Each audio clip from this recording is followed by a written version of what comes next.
Republican leaders are considering skipping passage of a GOP budget this year, a blow to the party's weakened fiscal hawks that would squash all 2018 efforts to revamp entitlements or repeal Obamacare. White House and Hill GOP leaders discussed the possibility of foregoing the painful budget process during last weekend's Camp David legislative summit, according to 4 sources familiar with the talks. Senate Majority Leader Mitch McConnell has argued that he cannot pass controversial deficit reduction legislation using powerful budget procedures with his new 51-vote majority, and wasn't even sure he could find the votes for a fiscal blueprint in the first place. Abandoning the budget, however, would be an embarrassment for Republicans, who for years railed against Democrats when they avoiding one of the most basic responsibilities of Congress. But more importantly, it would mean the GOP's 2018 agenda would be sharply limited. Only with passage of a joint House-Senate budget can Republicans deploy reconciliation tools, which allow them to circumvent the Senate filibuster and bypass Democrats, as they did on last year's successful tax bill and failed Obamacare repeal push. That means no entitlement reform or welfare overhaul in 2018, a key priority for fiscal conservatives eager to shrink the now $20 trillion federal debt. Instead, President Donald Trump wants to focus on enacting a massive infrastructure package with help from Democrats.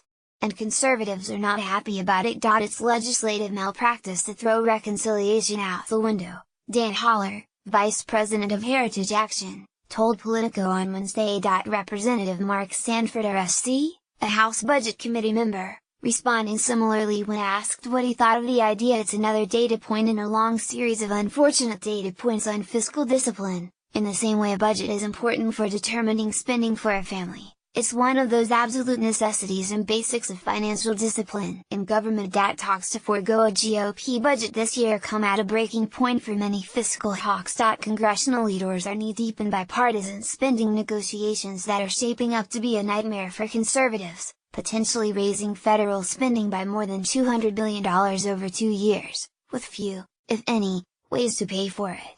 In the same month, Congress also plans to send Trump an $80 billion-plus disaster relief package, the largest of its kind, with no offsets.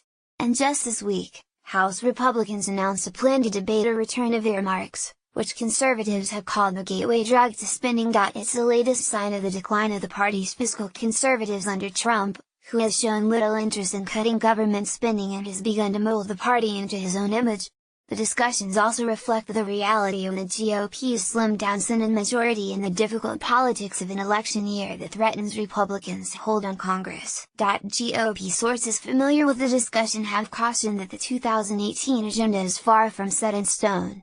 What's more, leaders haven't ruled out trying to pass messaging budgets in their own respective chambers, even if they don't adopt a unified budget that allows for reconciliation. The House GOP, for instance, will probably have to try to pass such a document to keep its more conservative conference happy.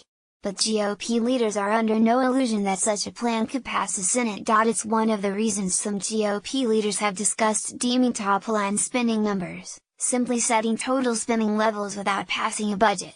One idea that surfaced includes deeming numbers as part of any budget accord with Democrats in the coming days and weeks. That's unlikely to halt the push from some House Republicans for a budget, however.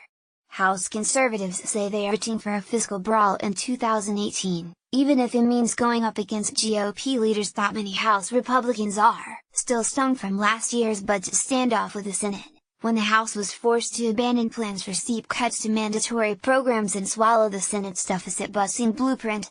House conservatives are even fine with slicing deep into politically sensitive programs like Medicaid, food stamps or low-income housing subsidies to write a budget that reaches balance in 10 years, a task made exponentially more difficult after the GOP passed its tax plan that boosts federal deficits by more than $1 trillion over a decade. In fact, House Budget Committee members have already started discussing priorities for their fiscal blueprint, including mandatory spending cuts they want to tackle this year.